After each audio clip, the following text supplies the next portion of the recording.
Daddy Mac. Dan's 30 years got our way, trading life and markets every day.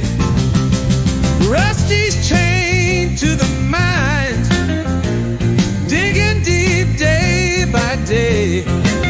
But when Option Omega releases new features, he's free to come out and play option. Omega, you're trading home, where every move makes you feel less alone.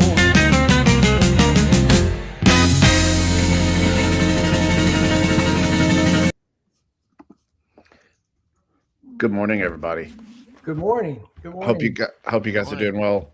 Yeah. I love this image, the four of us. The question is which one's Paul and which one's Ringo? That's the question. So listen, huge news overnight. Federal Reserve Chair, potential Fed Reserve Chair Warsh. Is that it? Warsh. Whoosh. It's just gonna be 30 minutes, 45 minutes. What Warsh? Warsh. What do you guys think? I know Rusty's done his research this morning. Warsh, what's your thought on Warsh for the? Well, it seems like he's a banker. Right.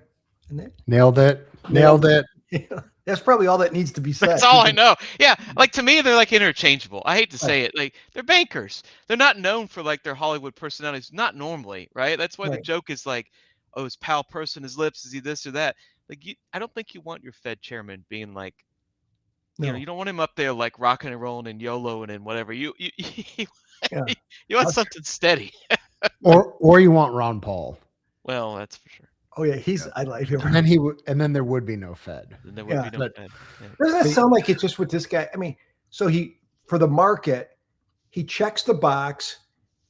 He's a banker. He's done the Fed Gov, and he's going to lean more towards. It seems like the president just likes him more. He's going to lean towards him, but he might say no once in a while, right? Yeah. So I mean, the market sees integrity there that it's not going to go crazy, and so it looks good. But here's the thing: would you expect President Trump to do anything? But I mean, he's very sensitive. Let's put on the filter. Let's put on the Trump filter. Trump is how did he make a lot of his money? Like first, what was real estate? Yeah. Like that's what he started in. You're telling me a real estate guy wants somebody who's going to lower rates? Get out. It's like, yeah, I think you're exactly right, Dan. I mean, there's going to be pressure to continuously lower the rates. Like, oh yes. Yeah. Now, is that good or not? I think it's a disaster. I don't like it. I mean, I think this ZERP era, but we've been in this ZERP. When did this start? 2008. 2008. And what have we seen since 2008? This is like fundamentally, I think we've seen a lot of bubbles, right? One bubble after another. Turns out when you give people who like to speculate like interest-free loans, what do? They speculate. That's absolutely what they speculate. Real estate, commodities, NFPs, AI, cryptocurrency. It's just one thing after. I'm just, now, yeah. I still, what's the one in 2004? That's when 2004, which was the Lehman Brothers collapse and all that. That was 2008, wasn't it? 2008, that's it. 8. Yeah, 08. Which was the faulty, what was that? The faulty tranches of bad credit stacked on each other. That's it. Yeah. In loans. Credit default swaps. Default swaps. Margot Robbie. Yeah. Anthony Bourdain. Just stop talking The Big Short. I was just what are you talking about? What are you talking? Listen, I mean, I don't know what's going to happen, but this is one of the fun things about the market. I love the market because, you get to watch if my prediction's correct about what's about to happen in the next 3 years. There's going to be some really, really good times, fast times at Ridgemont High.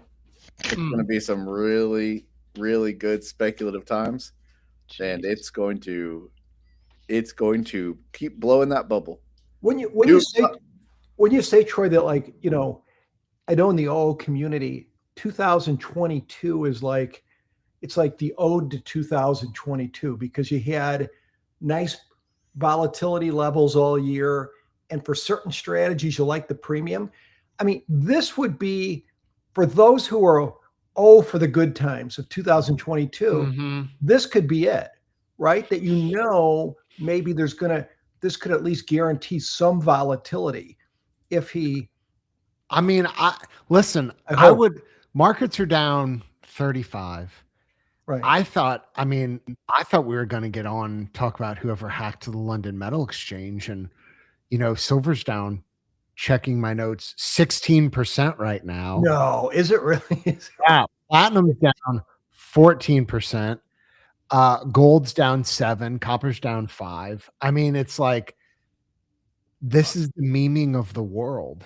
But aren't those like pimples on an elephant's behind when you think about what is silver and gold up? I mean, it's like, yeah, it shows a little sanity. But it does. But it's also kind of crazy that I think the magnitude of the one day moves. Oh, you're right. Not normal. 16%. I mean, that's a hummer. I mean, what are we doing here? Like the interesting thing, like I saw somebody who compared the scope of what that means in gold for the global economy compared to Bitcoin. And it's a big number.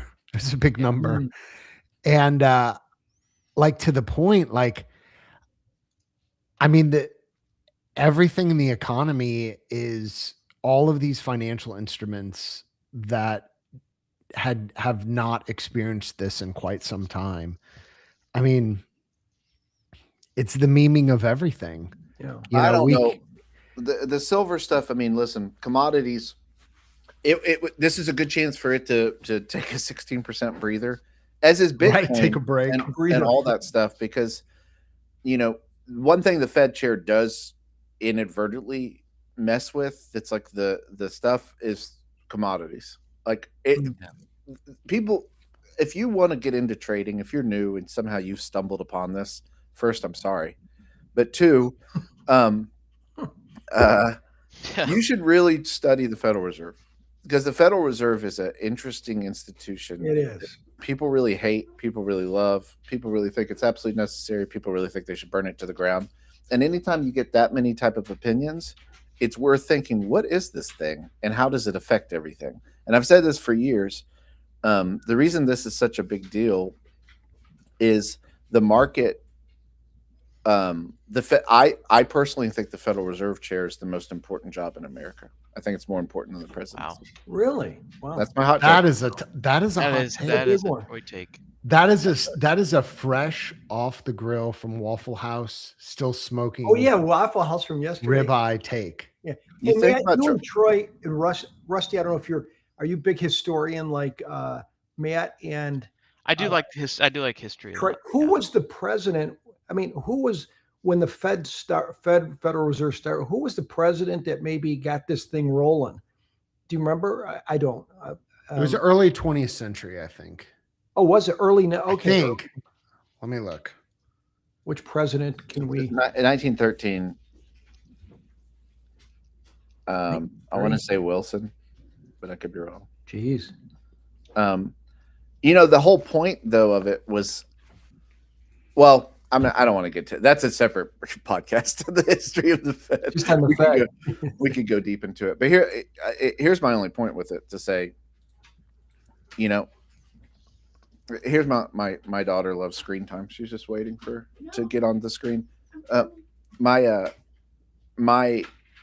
only thing with it is, like, the Federal Reserve can get on and he can absolutely take $1 trillion off of market cap in the economy with success every time. Yeah. Now, I mean, and the president can do that too. So I mean, I recognize what I was gonna say, if like, you know, it was last Friday that you were talking about Iran plays or whatever over the weekend. Yeah. So I'm just not sure I'm ready for the hot take that he's more, because the president can technically replace him, or at least threaten to. So to me, it seems like, well, I'm not going to put the Fed chair above. I don't know if that's true. that's kind of the whole point of the last year, that the Supreme Court's going to work. That's kind of a question As right I say, now. at least he can threaten to. It's up in the air, but the fact that Sure. it can't be the other way around, right? You're not going to have the Fed Yeah. chair get rid of the president. That's No, but the same thing with the Supreme Court. This is the thing. I mean, balance of power. Like, the Supreme Court really powerful? Yeah, it's theoretically equally powerful as the president in a different way. Is Congress really powerful? You know, theoretically, it's really, really powerful. And they can't be fired, right? The Supreme But this is my whole point. That's Right. the whole point. They're equally powerful. Is they can actually. I mean, the Congress could technically fire the president. Supreme Court can tell the president what he's doing is illegal. Like, they have equal powers in different ways. That's right. Check and balance. And I think the Federal Reserve is interesting because largely historically, you know, and probably to be determined in the next couple years, honestly, is can the Federal Reserve just do whatever it wants? And that's a question up in the air right now. Yeah. Yeah. I mean, the chat's coming in, by the way, hot. Woodrow Wilson, 1913. Woodrow Wilson, okay. Thank you. Yes, Troy said 1913, a little more context. Woodrow Wilson. So a lot going on in the 19 teens. The First Great War, the World War. Depression around that time. Yeah, the leading, like, very consequential time. And Romeo, very important question. What can move the market more?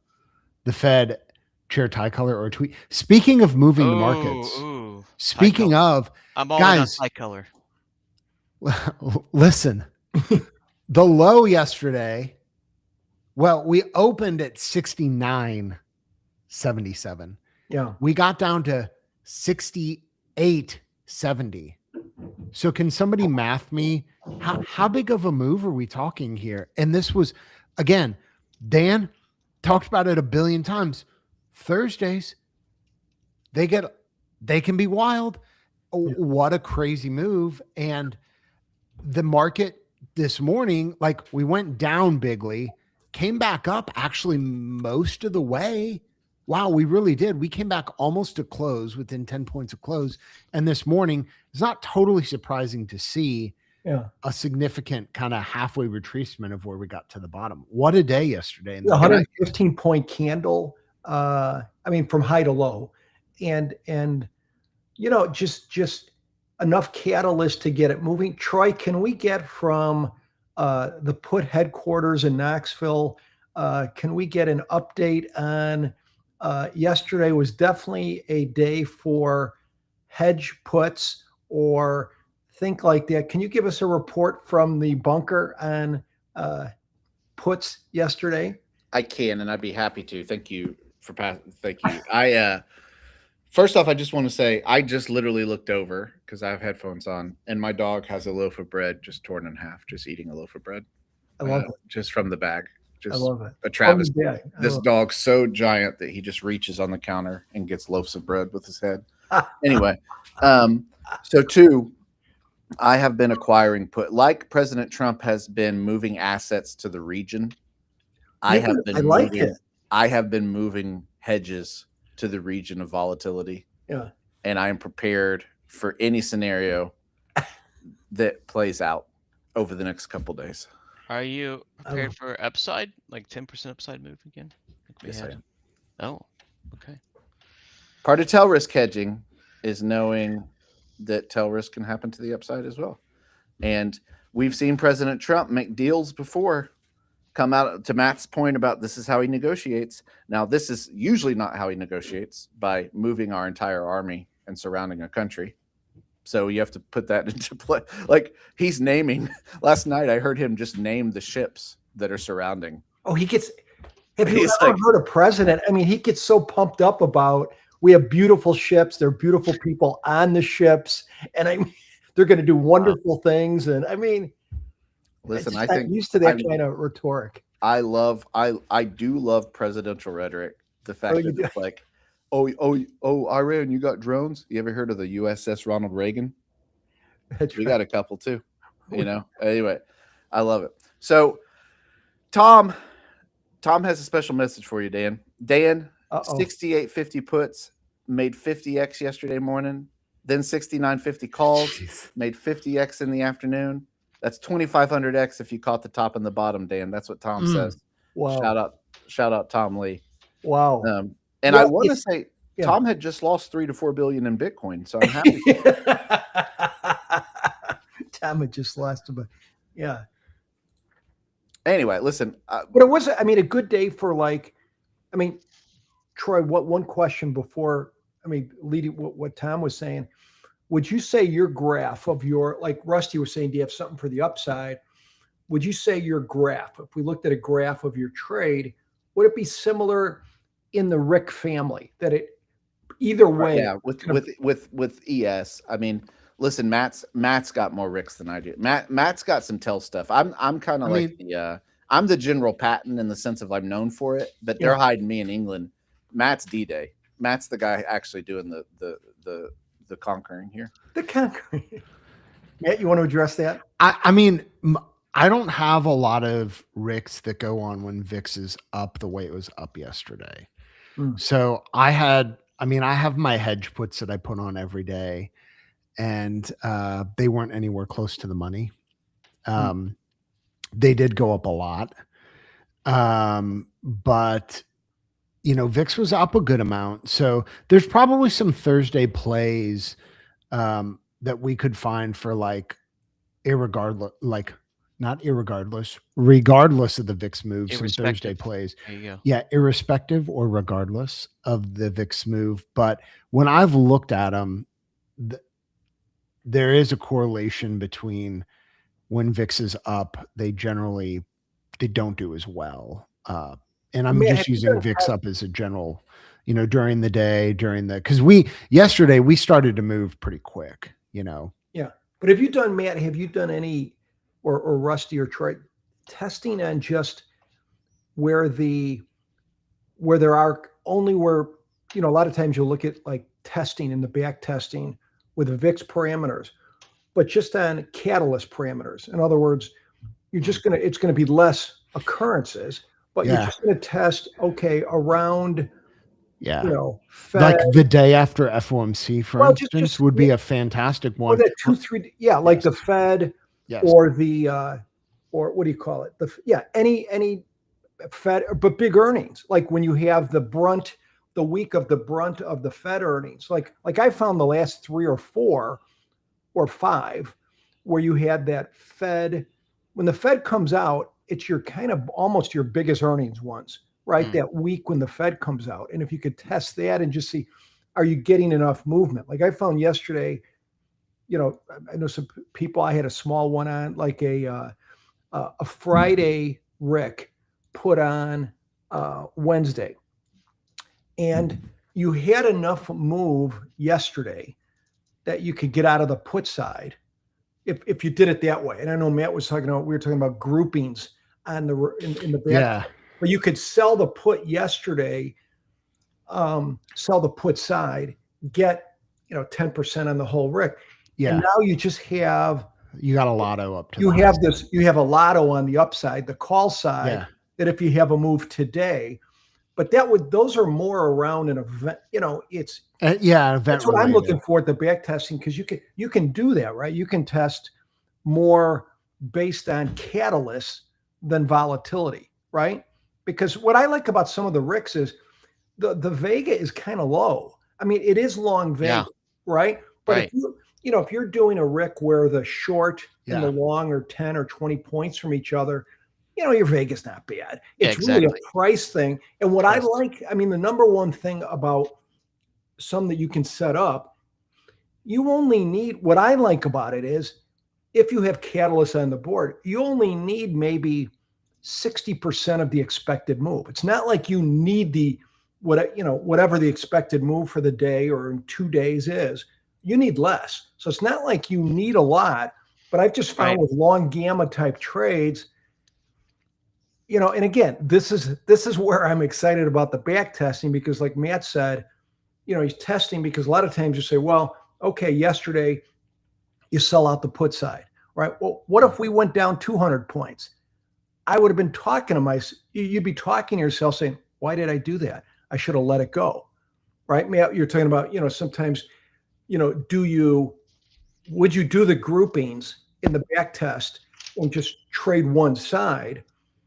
back and forth, that gamma scalping, like they did in the pits. But even in the pits, the big dilemma was how many times I would hear guys talking to themselves saying, geez, I sold all my deltas when we were up, and then we went up another 10%. Right. I could have been a contender, as Marlon Brando would say. So it's like that dilemma. And that's that's the whole thing. I mean, I think that's the strength of the backtester, though, isn't it? Yes. For a second, like Tom Lee said this, I think, a few times brilliantly. Yeah. That, one of the advantages of having that much data is you can go back and say, over a long time period, is it better to scalp or is it better to let it ride a little bit further? And it helps refine. You don't want to overfit everything, so you got to be careful. Like, 12.312% is the optimal profit target. Well, that's silliness. But if you're talking like, should I take it off at a 10% gain versus a 50%, that's useful, and you can kind of get a mental model of like, well, I win a lot less because it mean reverts before it gets to 50, but not so much that it takes away from the positive expectancy from those big winners happening over and over again. Right. And that's what you need to that's what the tester really helps with. Yeah, that's huge. Yeah, listen, I mean, I like the backtester. Just gonna say it, like Roaring Kitty. I like the backtester. I'm gonna just say this, and then we'll move on. For predictions, here's my prediction. I do think we're going to attack Iran this weekend. Okay. I love it. Are you just going to keep saying it? I know, and then he's like, nailed it, because no one will remember no one's going to go back and be like, Troy, there was 15 episodes where you called it. This is the brilliant. Yeah. And once you do it, like, post it, and then everyone's like Nostradamus. Yeah. You're like Peter Schiff right now. Oh my goodness. Yeah. Good luck. The day has come. Gold 5,000. Good luck finding the video last week where I predicted it. Right. The man he's got his finger on the delete button. That's right. No, I think here's the thing. I agree with that. I don't like in general doing a bunch of predictions until it comes right, because I do think that's stupid. I will say, I feel like I'm in a good position ethically to do this, because we do still even have more ships surrounding Iran than we did last time I made this prediction. Good point. So, it's getting more. Listen, again, just want to clarify this, like we did last week. When we talk about these things, we understand these are real world events, real people's lives. That being said, people want to know, how do you trade that? Okay. Yeah. So understanding, how do you trade that? There are some cheap shots you can take, Troy. I've got cheap shots. We've got Patriot missiles. We've got Scuds. We've got warships. Calls, spy. You go back to being a hip. Like, you need to be a little more. We've got hundreds and hundreds of puts of all, and lots of calls in all sorts of fun ways. So we'll talk more. Listen, I wouldn't love for it to hit. I don't want us to attack Iran. But anyway. Well, supposedly, like, I don't know if you saw this, but a couple weeks ago, supposedly it was happening, and Trump pulled the rug at late. See, this is plans. I don't know. That's all. Let's talk about it for 1 minute and then move on, because I want to show a test here. But yeah, we want to see back test, Troy.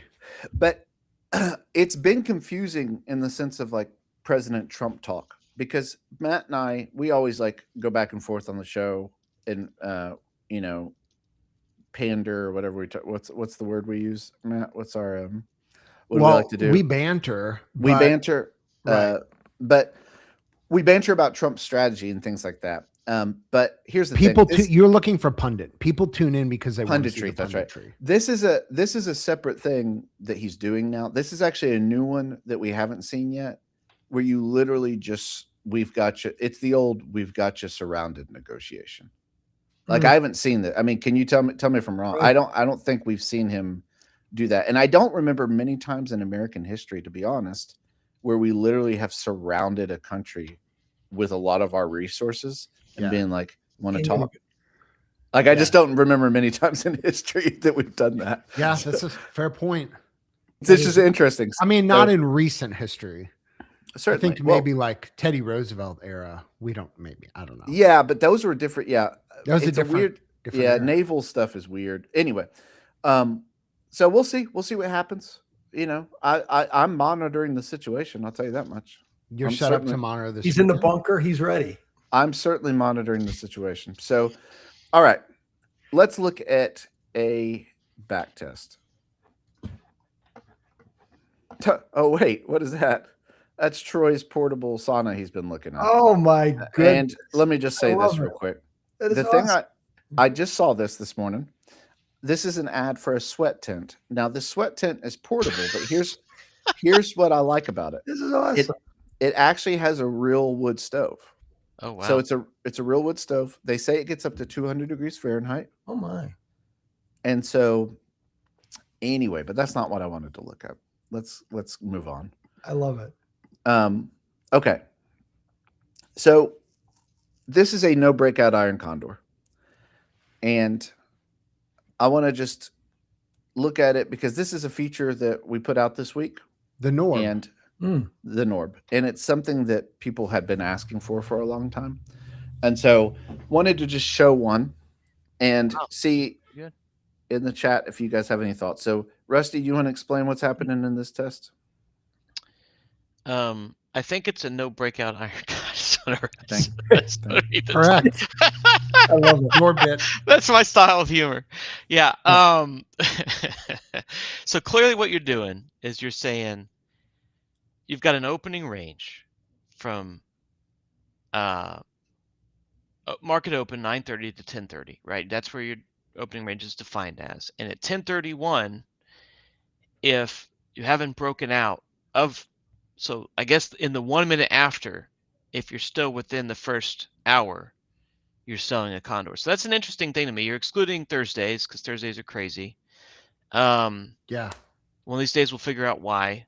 I don't know. It's an interesting test. The fact that it has positive expectancy is kind of shocking. Because what you're basically, it's a 1 minute signal. You're saying at exactly 10:31, the underlying price is between the high and the low from 9:30 to 9. Yeah. To 10:30. So it's I'll admit it's a weird test. It's not one I would normally think about. Well, you can add the thing real quick, and this will be interesting. We could add 10:31. Let's give it 5 minutes. I mean, I don't want to sit there all day. So let's give it 4 minutes. And so what you're just doing is you're just looking for the anti-breakout, the Norb. You're looking to see if anything's happening, and if nothing's happening, you sell an iron condor. You're saying and this is unoptimized. The only optimization I've done is take off Thursdays. There's nothing else I did. I spent 0 times trying to optimize this test. Yeah, and it is a ride or die. Heyo. And you're going to get a couple. Saying it's not broken out within the first 5 minutes. Yeah, in the first 5 minutes after the opening range, if we're still within that, like if it's chopped around and you're still in there. Let's just go ahead and set like I said, it's a medium delta, 20 delta, right? We're not talking 5 delta, 10 delta, nothing low, nothing way outside. And it's a fixed width, which is kind of interesting, right? So, and it's a ride or die, right? So, I mean, like we like to do, which is super interesting to me. So you'll see that your max loser being $2,200, that means you probably got $3 credit and you hit a max loss. So that's a gut punch. Right, on those days when you hit that. If you look at the fact that the max winner is 1/3 of your max loser, right? So that max winner must have been you had a really premium rich day with high volatility. So I'm looking at this saying, yeah, it's got some edge. You're capturing about 12.5% of your premium that you're selling. Yeah. I like that. Again, you're not relying on stops. Yes. Right, which we talk about a lot. Like if you're going to rely on stops, that works until you take a giant unexpected stop loss. And so, I think it's solid. I think you could probably even optimize more for perhaps eventually saying like, do you want to sell this? Do I want to do a trade like this in a really volatile market? Maybe not. Like the odds of finishing in a flat day when VIX is 50, probably a low chance of that. But I'm just spitballing. Maybe it's great. But I would think about different VIX regimes. I mean, this is the play thing. Dan's playbook. Yeah. I mean, you imagine the world that you're talking about. Like if we have a 50 VIX and we've stayed in range the first hour, I don't know, and you could test it. My theory is that actually might be the perfect time to put this you might be. on. That's super interesting. Well, Maybe a max RSI would be interesting. Yeah, because it is. I mean, when you think about 50 VIX RI or 50 VIX means the market's in massive turmoil. But the other thing is, if you're quiet for an hour, you're thinking, is it just the 2 previous days were nuts and where the market's just a little bit exhausted? Yeah. But the other thing is 50 VIX is how much stinking room are you getting on those shorts? I mean, from here to New Zealand. I mean, you're getting some room there. So That's true. I don't know. Out of all the features, I mean, as a range bound guy, I love this one. I mean, this no breakout to give you, it's almost like giving you a green light. Range bound looks okay today, right? Yeah, So yeah. Because that's the thing I always struggle with. I'm not good at charts or anything, but that's why I think this no breakout. Troy, when you get a chance, could you show in there under the back testing stuff just for beginners and people like myself who don't? I mean, is it just saying that it's from 9:30 to 10:30, or where in the Sure. And also, how would someone just see some of that stuff? So the opening. Oh, go ahead. No, go ahead, Rusty. Well, what you do is when you toggle on, you say, look, in the entry conditions, let's use the opening range breakout. So it's already opening range could be, now people do crazy things and they define the opening range from 9:35 to 3 o'clock, and they want to know if there's an end of day breakout basically. But it simply means is you pick the end time of the range because the start time is set. The start time is cash open 9:30. So you say, if I plug in 10:30, which you see in the very middle of the screen there, that means the first hour. Now you could define in your own parameters that the opening range is 10, right? So 10:30 is the most common one. You see it all over. It's kind of like, I don't know why, it's become a thing. Okay. And so some of these things are like self-fulfilling prophecies, right? If everyone defines the thing, it becomes the thing. I don't think there's anything magical about the first hour, other than most of the news is either pre-marketed by 10 a.m., like the financial news. And so it kind of covers the pre and post news events. Okay. And so what you're saying is, in the first hour, the no breakout means it's between the high and the low of all the times in that first minute. Okay, and then the floating entry was just adding another, saying, okay, give it a 5-minute window here to kind of mean reverse. So what that would do is to say, let's say you have the opening range and immediately peaks up ahead and then fails, right? So at 10:31, maybe it was trending up from 9:30 to 10:30. It peaks right ahead and then crashes right back down at 10:34. You would open then, you'd be like, aha, I'm within the range again. Let's open this thing. Oh, okay. So to put numbers on it, say for instance, like the market opens and we're at I don't know, where are we going to open it today? Let's just say 69.60 something. Okay, let's just say 69.60. Okay, and the first hour we move 10 points. It's just a nothing burger, right? Okay. And so that means 10 points up, 10 points down. So you now have 69.50 to 69.70 range. And what this is saying is, if at 10:31 to 10:35 we're still within that range, open the trade. Yep. Okay. Here's one additional thing I would say about a test like this. Fundamentally, what is it? You're saying, based on the action of the first hour of the day, I'm going to make a prediction about the rest of the day, right? I'm going to sell a range-bound trade, 0 day, based on the first hour. So when would this be a bad idea, fundamentally? When there's end-of-day news, like we just had on Wednesday, right? Yeah. So personally for me, if I'm looking at the financial calendar, this is where to know. Like if you've got an FOMC day, right? Because 2 p.m. is when they put out their minutes and rates and all that kind of stuff, and he talks at 2:30. Yeah. So on any of those days, you could probably improve this test by blacking out those days. Just get a list of them. It's easy to find online. Just get a list, shove them in there. Yeah, I've got a spreadsheet with all this in there where I have those dates if I want to plug in and test. And it's true. As an example, it's the same with the orb, right? Which is just another version of the norb. You're taking the first hour as a signal. Well, guess what improved the orb? I blacked out FOMC dates, because why are you making a prediction when the market's going to move massively based on what's said at 2 p.m. Why are you making an end of day prediction at 10:30? Doesn't make sense. Right. Fundamentally. And you can make that, right? The range, you can make it till 11:30 if you wanted to. You could. Yeah. Right. Because I remember in the interview when I did with Tammy, when I asked her as far as, and this was only a couple months ago, and I said, when do you do the 0 day? She said, well, I don't put my first tranche on till like 11:30. I'll watch the market. And essentially what she's saying is I'm watching the range, which this is, so you can, someone like Tammy, she could just take this, the new feed, the orb, and just stretch it, right? To 11:30. Yep. I think that's invaluable. And you could also, couldn't you do this? Let's say you're a little bit longer duration. Let's say you're doing 14-day trades or whatever. You can still put, no. You could you put like an orb over? No, that doesn't make. It's still a 1-day signal. Oh, I got you. Yeah, 1-day signal. Some people do overnight stuff, though. We've seen Troy do that. We've seen others where they say, basically we're going to make a prediction on the next day based on the current day. I got you. I have all kinds of wild ideas. Like maybe if you have an inside day one day, right? Would you have a breakout the next?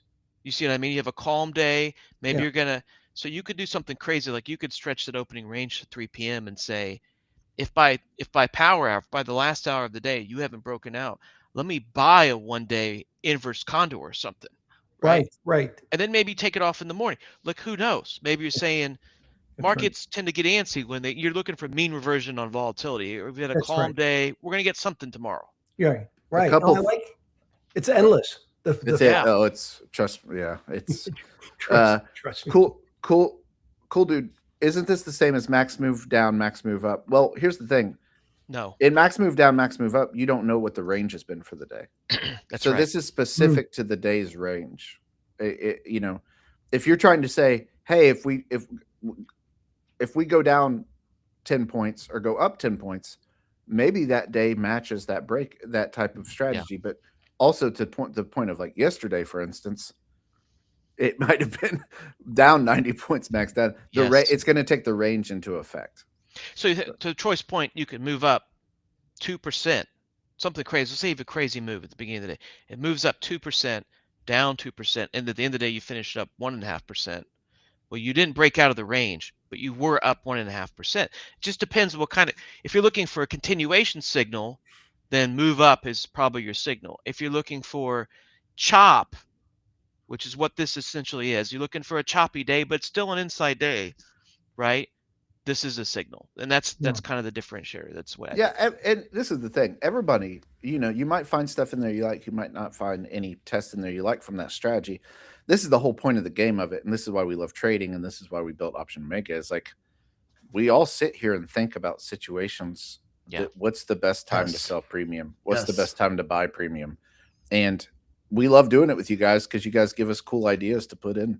And we try to listen to you and do them. And this was one of them. Like, we're opening range breakout. And someone's like, what about no opening range breakout? And you're like, I think it's one of the neatest things I've ever seen. I think it's, I like that a lot. Oh, I'm glad you guys like it. Two, real quick. Rob Maria, can you tell the bot to take any premium on this trade, but it has to be above $2? Look for $2. And if not available, go to next highest premium, no matter how much it is. In other words, don't look under $2, but do a trade. Just do it over $2. That question, I need Rusty's brain on that one. That's interesting. Normally we have the min-max premium filter will just skip a trade, but it doesn't do like a scan to keep looking up and up and up. I think you could just say $3. Like if you just, to be safe, if you said, instead of 20 deltas, you could just use a premium filter. I don't know. That's a good question. Are you talking about, it depends. Does he mean the max, the total net premium? That's an interesting concept. I'd have to think about that one. What he's saying. Sorry. That's probably a good Discord conversation. Yeah. I think it's a little more involved. I have the old stump the dev, the old stump the dev question on Friday. Happy Friday. Listen, like markets opening, Fed chair announcements, Friday going into the weekend. Final question for everybody. What's the VIX at right now? Does anybody know? Can someone tell me? 17. It looks like it's going to open up a little bit at 1780 or so. If I'm Just looking if I got this. Okay. Final prediction, because we love doing macro predictions. Where are we going to close today? Do we close above 17? Do we close above where we're at right now or below on the VIX going into the weekend? I think we close below. Troy, what do you want to bet? A Diet Coke? You want to bet me a cold Diet Coke? Or do you want to take the above? I'll bet you a Diet Coke on this. Well, options involve risks and not suitable for all investors. In Tennessee, betting is illegal in Tennessee, and so I would never bet. I would say below 17, but the thing that's conflicting me right now is you said 3 words over the weekend, and now my friend Troy, the Iran is in the back of my mind. That's the question. That's why I put it in there. Yeah. Question. Yeah, beautiful ships, and I'm thinking. Yep. We'll see. I mean, what I don't want is for the market to do nothing, and I think we're kind of in a catalyst right now, position-wise, where I agree. We don't. Now, Matt, if you need, because the market has closed over, VIX has closed over, if you need me to buy you a Diet Coke, it's just a friendship thing, I would love to do that. I would love to do that. That sounds like I think so. No, you're saying under. No, I'm taking the VIX under, market up. I think we're going to come back from being down 29, I guess. Okay. I think so. I mean, I haven't put my guess in for the day, but I only have a couple guesses and I just rotate back and forth. So I usually guess like the nearest 65 or 35. So I'll probably guess 69, 65, 68, 35 or 70, 35. Also the last trading day of the month. So. Oh, it is. Okay. Troy, it's so late. The hour's late to discuss. I'm going to predict over. VIX over, market over. You got two things. End of day, in a month. Yeah. PPI was hot this morning. Oh, it was. Okay. 0.5% versus estimated was 0.2. So super freaking hot PPI. End of month, and geopolitical stuff going on with aircraft carriers being moved around and beautiful people on them and whatever. So to me, if I'm making a bet, if I'm going to make a Diet Coke bet, and I would say I'd rather have a vanilla. Can I get a vanilla Dr. Pepper instead? Diet. Yes. Then I'm going to bet up above. Just Dan, you're the final. It's me and Rusty versus. You know what, Rusty? He's got me worked up with the hot guy, and Troy's got me worked up. I was going under, but now I'm going to go over just because it doesn't take much. But let me just end on one thing. I don't want to. Yesterday was a priceless show only because we talked so much about Waffle House, and if you said to me what stood out more than anything, the fact that Waffle House had better soda than you're mentioning Diet Coke than any other place. And one of you explained, and it sounded wonderful. Like they use like a much better filtering system, or what was the answer to that? What was it? The McDonald's Diet Coke involves a special formulas. Mix and supposedly using stainless to keep the concentrate in. But that's what I've read. If anybody works at McDonald's or Diet Coke, listen. We have a McDonald's executive as a friend of the show. Yeah. Open to sponsorships from either McDonald's or Diet Coke or both. I'm a huge consumer of both. DMs are open. DMs are open. Slide into Matt's DMs. Have a good day.